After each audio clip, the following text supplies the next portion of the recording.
Hey, y'all. Welcome to the Living on Purpose podcast, a podcast dedicated to you, for your growth, for whatever you need it to be. I am your host, your girl, whatever you need me to be while you are here with us. I'm Ashley.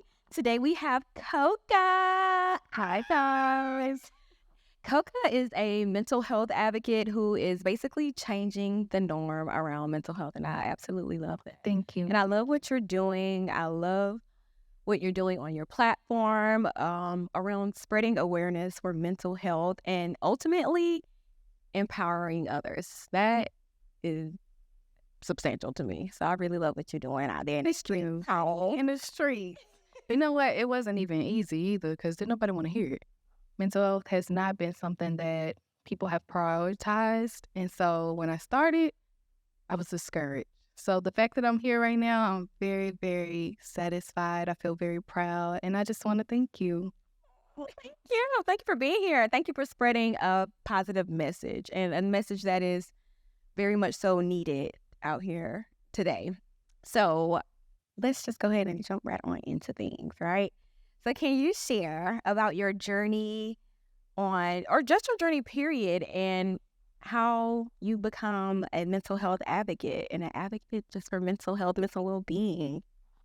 So I'm going to just be completely honest. This wasn't something that I necessarily just was dying to do.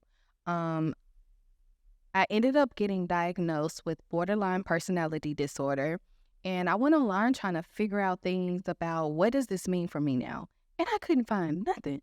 Even on TikTok, I couldn't find anything. And so I was already an advocate for mental health, but not as hard as I've been ever since I've been diagnosed. And so I said, okay, since no one is doing it, I'll do it. And so here we are. Wow. And that had to be like nothing nowhere, and or when you do find something, it's people that don't look like you or people that you think can't relate to. Exactly. And I feel like we need someone in our community to be able to educate and support each other. And I think it just needs to start somewhere. And so I just kind of started so that we can have that support and the resources that our community actually needs. And how did you start though? Like how did you start? So I actually I started in prayer. It started in prayer at home in my prayer closet. And I was like, okay, Lord, what is it that you want me to do? How do you want me to take this new information that I've just received about myself and use it to help others? Because I feel like this. If I'm going to go through something, the least I can do is make sure that it's resourceful to others. Because otherwise, I just went through all of this for no reason. And I didn't want it to feel like all of this happened to me being diagnosed, me feeling like I didn't have any support or education about my diagnosis to be for nothing. And I wanted people that came later down the line, if they felt alone and wanted to get on TikTok or get on Google and be able to research mental health and see someone that looked like them talking about it. Yeah. Because let's just be honest, anything dealing with mental health, it kind of gets this stigma about, oh, you're crazy automatically, when in all actuality, that's not the case. Thank you for being that. Thank you for tapping in with your purpose and sharing your experience with everyone else. I appreciate that. How do you maintain mental well-being while balancing all of the things? So you're a mom, you a model, because you're sitting here looking hella good, by the way. Okay. And you just having a busy schedule, busy life. How do you balance all that while taking care of your mental health? It's hard. It's very hard. In the very beginning, I was always, if I was doing excellent at one thing, then that means that I was failing at something else. And so for me, finding that balance was very, very difficult. And that's why I'm so transparent on all of my platforms about what it is that I do and what it is that I'm about, because I want people to know that it's possible. Just because you get diagnosed with something so serious, that doesn't mean your life is over. And the way that I balance everything is God. I'm sorry. Prayer, meditation, making sure that I do what's necessary to pour back into myself. Necessary. Like, I've gotten off a flight from modeling or shooting a commercial and got right back into mommy mode.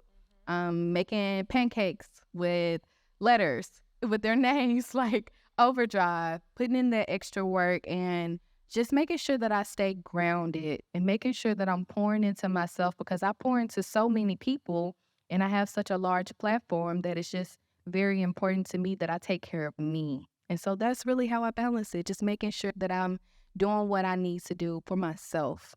Yeah. And I like how you said that you had to pour into you first, because if you're pouring into everybody else, ultimately you're going to be pouring from an empty cup. So making sure that you're refilling that cup. So how do you prioritize that self-care and prioritize Girl, look. taking care of you? So what I like to do is I like to think about myself as a flower. I'm a plant mom. I got plants everywhere.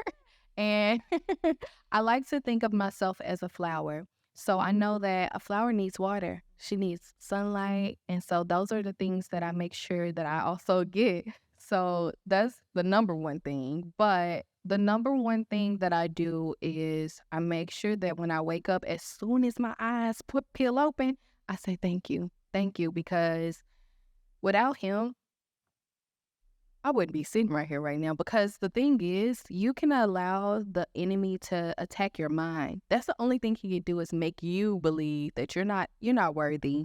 You're not purposeful. You don't have a purpose, just all of these different things. And I ain't gonna lie, sometimes I get in my feelings and I be like, I can't do this. I can't do this. Take me home, take me home, take me home. But I have to remind myself that, okay, if I'm feeling overwhelmed like this, that means I need to take a step back and take a breather. And so that's really what I do. Just pray, stay grounded, stay and motivate myself, talk to myself, make sure I'm getting sunlight, put my feet in the grass, touch some grass, y'all, touch some grass. Yeah. And it's crazy that you said, talking about being in your purpose. I think like we get so focused on just having one purpose. And you talk about like being a plant and how you need water. But like I would think of it like trees. They serve multiple purposes. They serve for the oxygen, the heat. Sometimes they give the fire. You know what I'm saying? It's so many different purposes. I think we sometimes get focused on that one area in our life and like what do we need to be doing and how can we make sure we're fulfilling that. But when in actuality, in the season that you may be in, you might have a different purpose for that season. Yeah, that's true. I've went through so many different seasons, and it happened for me really fast, really quickly. And usually when I notice that I'm in a new season, I'll pray and be like, all right, what we doing? What's going on? Because you got to tell me. We doing this together. And so sometimes in those different seasons, like I have a mentorship, and the girlies call it Therapy Dupe.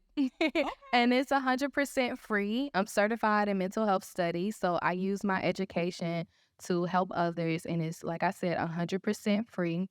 The girlies are so excited about that, and I just feel like it's necessary to have that resource if you don't have the funds. And like you said, you might have multiple purposes in each season you go through. And so one thing that I'm very big on is making sure that I can help them understand what their purpose in this season might be. Because as you're going through it, you don't realize it. You don't see it all the time. So that's something that I try to make sure that I do in my therapy dupe sessions, because that's so important. I'm so glad you said that. I appreciate you just doing the work and doing the work for, the community, because we definitely need it. Can you share any tips or anything, period, that you would want to share for our viewers out there as it relates to mental health, mental well-being? Take care of yourself. Look, mental health is just as important as your physical health. I want you to take that very serious. Most importantly, I want you to take care of you. That's number one priority always. If you bet on yourself, you can never lose. You can never lose. So make sure you're pouring into yourself. Make sure you're taking time out for yourself, and make sure you prioritize your mental health. You. This is your season. This is your winning season. Make sure you focus on that, and you'll be fine. Because mental health is health, y'all. Period. No, Health is wealth. Health is wealth. Koca, where can the people find you? You guys can find me at Koca_Moscato on Instagram, or Coconut333 on TikTok. Love to see it. So thank you all for being here with us. Hopefully you got some valuable insights. Koca shares some gems. Tap in wherever you listening. Until next time, my friends. So welcome back, y'all. Welcome to the Living on Purpose podcast. This is part 2 of 2. Yep, your girl here, Koca Moscato, big Ians, who's just an amazing individual overall. Y'all seen her on part 1. Koca is a model, mental health advocate. You do things. You are all the things. And I wanted to have you back here. Thank you. So we can just kind of talk a little bit more about mental health, well-being, and I think it's just like a purpose. Yeah, for sure. Yeah, but we talking about it. Period. And I love like how every time I see like I'm Koca and I'm changing the norm. My name is Koca and I'm changing the norm around mental health. Period. Come through intro every time. I said, as soon as I see you the first time, I was like, oh, hello.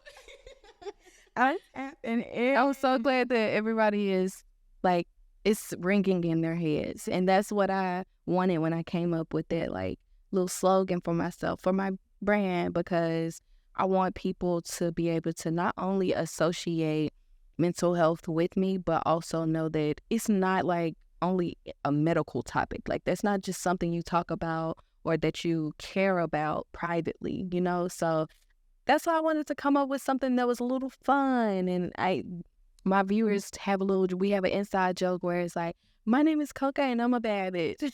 And so now everybody says it and they replace it with their name and say, yeah. And so it took off on its own, really. No, that is so amazing. And like you said, it's everybody's hearing it now. It's what it is. It's ringed. It's printed in me. So I'm glad to have you back here on the show with sharing what you're sharing and doing what you're doing. You know?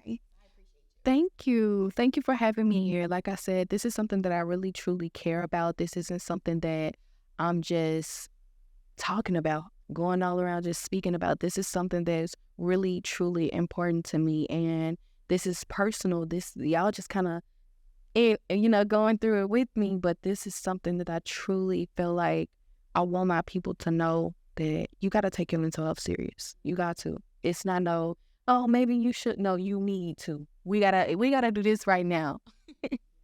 And I think it's more personal because it's coming from yeah, it is. Yeah, it's coming from your own perspectives, your own lived experience, rather than you just hearing somebody else kind of give you that advice. Yeah, like but you actually going through it and growing through it. Yeah. So overall, how do you find balance, and kind of setting boundaries in your personal and just, professional relationships to support your wellness and your well-being? To be completely honest, I realized a long time ago, early in my journey. First of all, I'm so thankful for how everything played out for me. In the very beginning, when I wanted to talk about mental health, nobody wanted to hear it. I'm talking about, girl, they must have been skipping my video before it even started.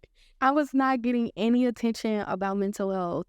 And I'm so thankful for that, because that allowed me to learn a lot of lessons on a low scale versus me learning these lessons once, I got bigger. And so like, I worked with someone, she's a stylist, and we worked together when I was in New York, and once I got to New York, everything didn't work out how it was supposed to. And I kind of left her hanging with being able to provide her with like just proof that we worked together or what she did on her part. But it wasn't my fault, but I took full responsibility for it. And I did lose that partnership with her because she felt that it was unprofessional, which I totally agree. But I'm thankful for that still, because it taught me how to have a professional relationship and also honor my mental health at the same time, because for whatever reason, professionalism doesn't mean take priority of your mental health. Let's, like, to be completely honest. And in that moment, with everything that was going on, I had to choose what was going to get the forefront of like my time and my, like, while I was in New York. And it just, I love her hanging, and I still feel so bad about it. She was amazing from beginning to end. She put a lot of work into it. And if I would have communicated what was going on about just how fast New York was, how when I got there, it was appointments after appointments, and that I didn't have time to take pictures. And at this point, I didn't have someone traveling with me to make sure that content was being recorded or that I was organized. So it just, overall, I just feel like I learned all my lessons beforehand. Not all of them, because we're always learning, our lifelong learning. Yeah. But I just felt like I was able to create boundaries with how much I take in. Like, yeah, because like sometimes it'd be so good, you be ready, like, yeah, let's do it, let's work it, let's do this, when you're not making sure that this actually aligns with you. And that's how I find that balance is. I make sure that this aligns with me and what I'm doing right now, with my purpose, with my, like, so that's kind of how I just been handling it. Yeah. Just then. Yeah. And I like how you said you're making sure that it aligns with you. Like, when we agreed to do this, we hopped on a call and kind of made sure that we were able to connect, like, on a different level. Yeah. You know what I'm saying? Like, okay, we can do a podcast together. Yeah. Because ultimately you don't want to, do something that's not true to you. You know what I'm saying? So I really like you're learning from those experiences. Yeah, I think about her all the time because I would love to work with her again. But I'm just so thankful for that experience, no matter how, regardless of how it played out. And you talked about social media, your TikTok. And so how do you use social media in a way that supports your mental health? How do you It is almost impossible to have a platform and not get lost in TikTok or on any social network platform, because the thing about it is you get on there and you laugh, and girl, I be in the bed rubbing my feet together, scrolling. I sound like a fly. You know how they be rubbing that be me at night. It's so stimulating. Oh my goodness, it's so stimulating to watch these videos, the funny videos, the baby videos. Like, I love all of that so much. But what I do is, first of all, let me start with how I create my content. All of my content is created it's healthy for your mental health. And the reason why I say that is because I got it down to a science. The whole reason why we love TikTok is because every time you scroll, you get a hit of dopamine. Yeah, dopamine. You get a dopamine hit. And so what I've done is, in my videos, sometimes you'll notice a random clip. It'll be so random. It doesn't go with the video. It could be just me like doing this in front of the video. I don't have the same outfit on as the rest of the video. And the reason why I do that is to wake your brain up. I love for people to enjoy my content, but I need you to be aware. And sometimes we slip into autopilot and don't even realize it. We're just taking in all of that stimulation. And a lot of times you get overstimulated, but you still want that dopamine hit, And so that's what I do for my viewers. I make sure that my content is healthy to digest.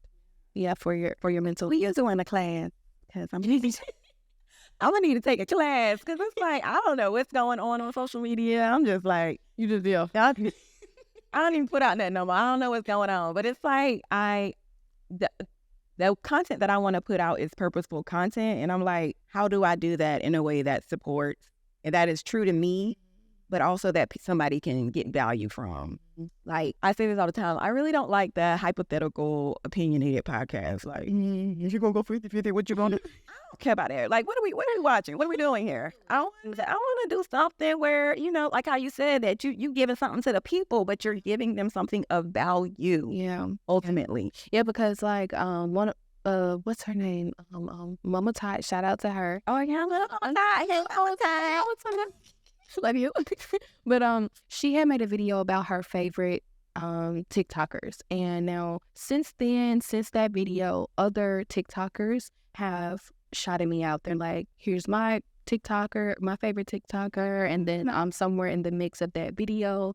But when Mama Ty posted that video, I stitched that video and I listed off all of these reasons as to why I should be y'all favorite TikToker.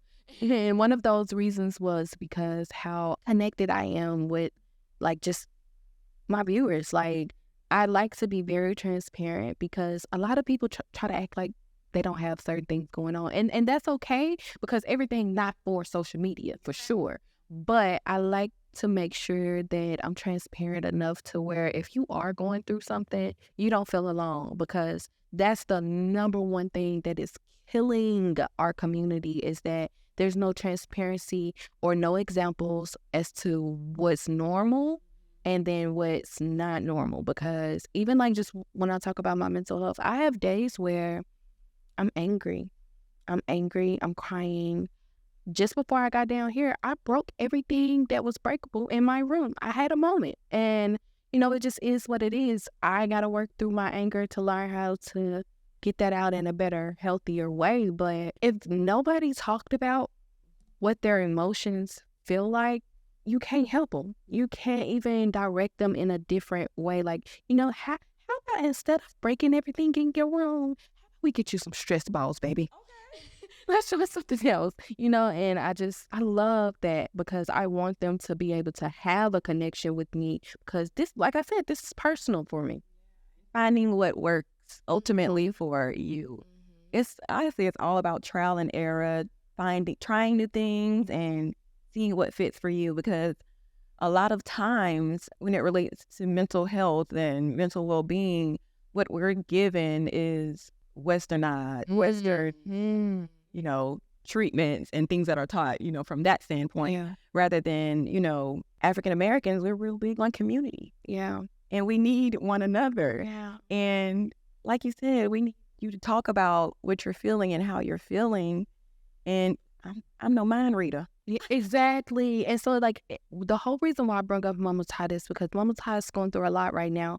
And I look to her like she's my TikTok mom, and I look to her like how she's handling things. Like, when you may think people aren't watching you and being inspired by you, but they are. And I appreciate her being her. Her existence matters because it's helping me. And I just think about it in that terms of like the people that watch me. My existence matters to them because they're able to learn things through me in a healthier manner. Because listen, I used to be one of those people that was like, I'd rather learn it the hard way. Whatever it is, what it is. Like, now I'll know for sure if I'm making the right choices based on how it plays out. And I had to realize I went through something really hard that I could have avoided. And I say, you know what? I'm gonna start learning my lessons through everybody else. If somebody talk about it and they say, don't do that, don't do it. Don't do it. Don't do it. Yeah.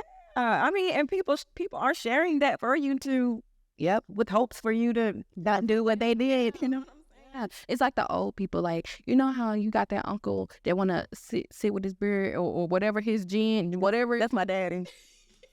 He want to tell you all these stories and you like, man, shut your ass up, because you not right here, but they be telling the truth. They be telling the truth. They be trying to put you on game, and us youngins, we want to listen sometimes. And that's another thing. The young generation, girl, they out here cutting up. And so I just like that they have people on the internet. Like, you ain't even got to know them for real. You ain't never even lay eyes on them in person. Yeah. But you're learning so much. And that's so healthy. Yes. You connected somehow, some way. All connected in some way. That's what's crazy. But that's another conversation. I don't know. I say that all the time. Like, at its core, we are all one. I'm reading The Law of One.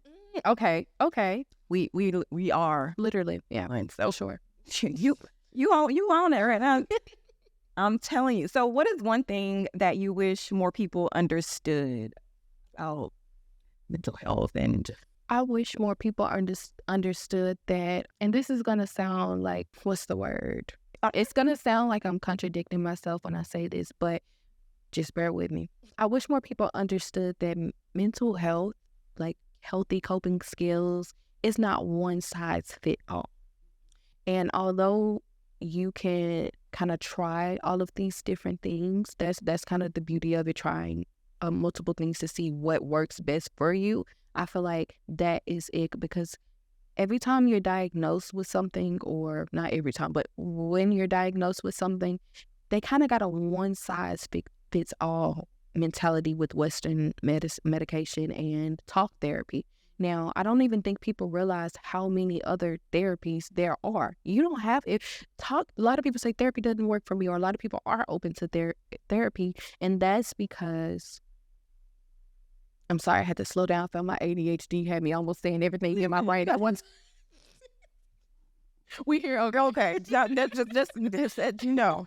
But I feel as if a lot of times we think that we turn away from the Black community. We turn away from therapy because it does not work. Talk therapy is not for everyone. There are other forms of therapy, but guess who wants the money? Guess who wants to have you in there coming back every time, even though you know it's not working for you? Yeah. But you feel like this is what you need to be doing. And I just want them to know that the healing that's the therapy. Yep. That's the therapy. Look within yourself, actually have that desire to want better for yourself, and don't just because someone else is in therapy. I'm not saying don't get therapy. I'm just saying try different forms of therapy, because it's not one size fits all. There is multiple therapeutic modalities out there. So yes, Yeah. and I talk about trial and error a lot. You really have to tap in with you just to see what fits with you. Yeah. Like that puzzle piece. Like, this ain't working. I done tried it 3 times. Let's try something else. Yeah. But ultimately the foundation, we're looking at healing. Yeah. And that's what I think makes my services different, is because I'm very open-minded. And although I am Christian, I get people that are more spiritual than faith-based, and I can fit with them too, because, like, I think that the universe does play a part. And saints, calm down. Listen, we can talk about this later. But, like, I do feel like the universe does play a part in how everything works out for you. And so I feel like that's what makes it different for me, because I can listen to you talk about what's wrong, and instantly I can tell you what you should try. Like, okay, talk therapy won't work for you. Let's try this. And then they try that and they're like, This is it. Where has this been all my life? And I'm just able to connect with them on a deeper level than what an actual therapist does. And the reason why I offer, the girlies call it therapy dupe. Therapy dupe. Therapists do. But it's really just a mentorship that I have. Oh. And it's free. It's 100% free, because I feel like therapy should be affordable and available. And it's Tuesdays and Thursdays, 100% free. Just visit my website, cocacare.com. That's with K's. Coca. I think that that's what makes me different. Yeah, I'm not just faith-based. I'm not just telling you, oh, let's try talk therapy. Girl, I'm going to tell you, go put your feet in some grass.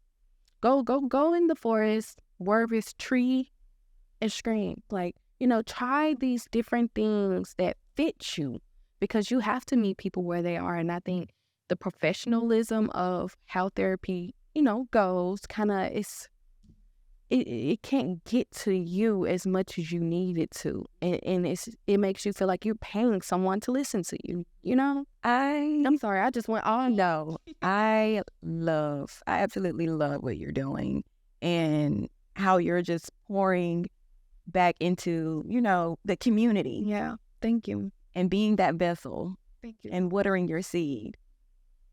That Like means you said in part one, I think of myself as a flower. yeah. And the reason why I think about myself like that is because one day I was sitting there and I just felt so drained. I was exhausted with trying to change my life, change the norm, change this, change that, make progress, feel the progress. Because that's the thing. You could be making a whole bunch of progress and don't feel it. And now you're still searching for this progress that's already happening. And anyways, I said, oh my goodness, I can't do this. And for some reason, I know it was God. Now I know it was God telling me what to do, giving me direction. But I said, I'm going to go buy a flower. I'm going to buy a flower and I'm going to put it in my room. And every time that I have to water it, I'm going to speak very sweet things to her. And I'm going to do that to myself in the mirror. And so once I started looking at myself as a flower, I started being able to connect with myself a lot more. And that's something that we forget to do. Like you with yourself all the time. So you don't think you gotta, tap in with yourself, but you do. You absolutely have to tap in with yourself and be gentle with yourself. Give yourself that, that little nice hug. Water yourself, talk to her, say some nice things to yourself so that, because your whole entire nervous system responds to that, just like a flower would, because like they say, if you take two sets of flowers and you say nice things to this set of flowers and you say bad things to I've seen that. that droops. Yes, it droops, it dies quicker. It'll be out of here. But that other one, it'll just last. It's just like the longevity of the life for those plants that you were speaking such kind things to is completely different. And you got to do that to yourselves. Period. Period. I am big on self-care. Like I call myself a self-care enthusiast because that's what I like to do. And you talk about, you're pouring into everyone else, right? Mm-hmm. You're that vessel. How do you make sure you are taking care of you ultimately first? Like, what do you do for your self-care routine, or how do you incorporate that into your life? I sing love songs to myself in the mirror, and I mean them. I mean it. When I'm singing those love songs to myself in the mirror, I feel as if that's my connection with my higher self as well, because I love you, girl. You're doing a great job. You're doing so good. And I'm so proud of you. And something in me just flutters like, thank you, Yeah. And something else that I like to do is I like to meditate. When I first started meditating, I said, I can do this. I can't do this, baby. I'm thinking about sex. I'm thinking about it's on your mind. Where I was like that too. I'm like, I'm closing my eyes, but I'm like, oh, a butterfly just passed by. That ain't what you're supposed to be doing, ma'am. Focus. And what I realized was, I'm gonna be honest, I started to look into meditation from other religions because I wanted to see what are they doing that I'm not grasping. And I'm like, how do they focus? Like, what's really going on? What's tea? Because it's not working out for me. And I found out that the trick isn't to quiet your mind. It's not to quiet your mind. You're supposed to sit there and do nothing. Whether your mind is going and whether it's focused, only thing that you're supposed to really focus on when you're learning. Eventually you will advance to pro level. And your mind will be quiet, but you're supposed to focus on your breathing. That's it. That's your only job, is to make sure that you're taking those deep breaths, and everything else will fall into place. Because what it is it's down to the way that our chemistry, the chemistry in our body works, your nervous system. Those deep breaths, they activate your brain waves. There's beta, there's theta, there's all of these different way terms. I got y'all back. It's all right. Like that beta. Yeah, baby. It gets real deep. All right. You can see all of the brain waves, how everything works on my Instagram, Koca Moscato. But yeah, when you're taking those deep breaths, it activates something in your nervous system.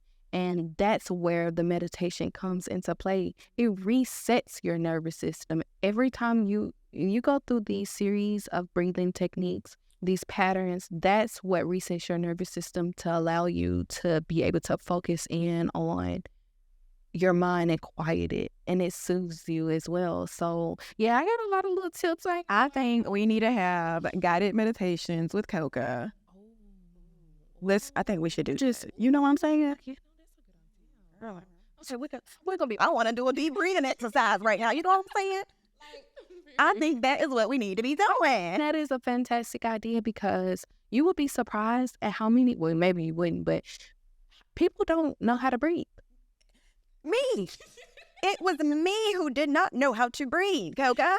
And I felt like you just taught me something. But I'm like all about practicing mindfulness and being present in my moment and bringing my mind back to me, because ultimately I'll just be like, hey, I just swing my legs. My dog is on me. She licking me. I can't do this. And then again, I started reading Law of One. I'm like, okay, this is how you're supposed to meditate. So I can't wait till we get our guided meditations with Koca coming soon, because for that just did something for me, because that's something I didn't realize that people needed. And you saying that, it was like confirmation, because ever since ever since I've started doing this, people say, oh my God, I could just listen to your voice all day. And I'm like, well, you got that voice. I got it on me. You know what I'm saying? So I'm glad you said that. No, and you're using your voice. Absolutely. Overall. And that's something I was scared to do. It was not easy for me to come into this. I was like, hi guys, I'm here to talk about mental health. And I prayed, I said, God, please show me what it feels like. Like, you know how people hire you because of this thing that you have, this glow that you have. And I said, God, please show me what it is about me that you want me to share. What is me? What is me? And what does it feel like? What does it sound like? I don't know. I want a signal to go off almost that shows you're doing it. This is it. And now I do know what it is. And that's what people know me for now. Yes. And you are doing it. You are doing the thing. You're showing up. Because this is Koca, and she is changing the norm around mental health. I love to see it. Koca, do you have anything else you would like to share before we go? Like any tips, any advice, anything? I think that you should take time for yourself always. It's uncomfortable at first, but that's where being gentle comes in, that you have to give yourself that grace and really just allow yourself to feel, allow yourself to heal.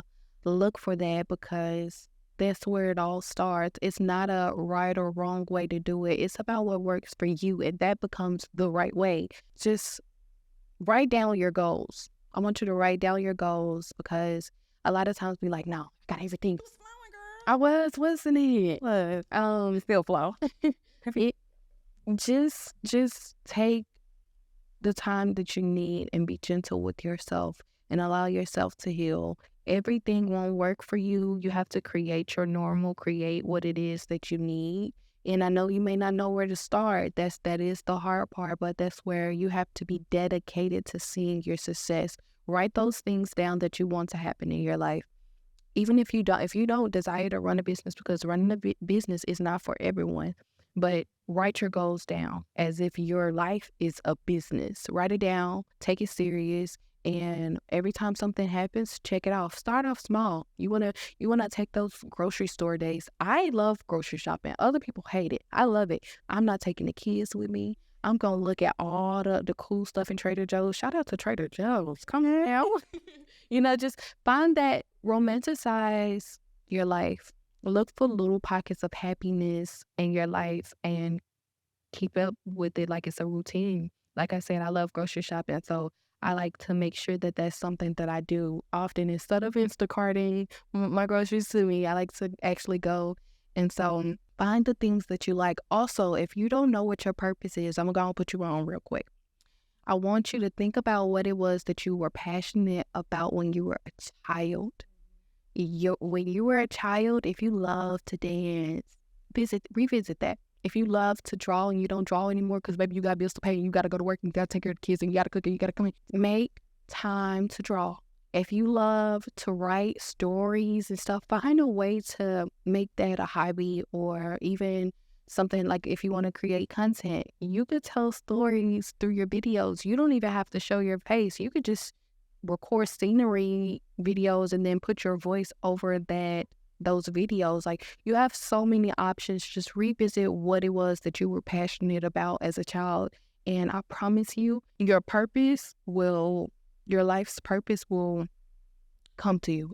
It will become clear. Every single time I've ever helped anyone, it was always something from their childhood that they connected with at an early age that life kind of, tore them away from that. But just try that. Try that first. That's your starting point if you don't know where to start.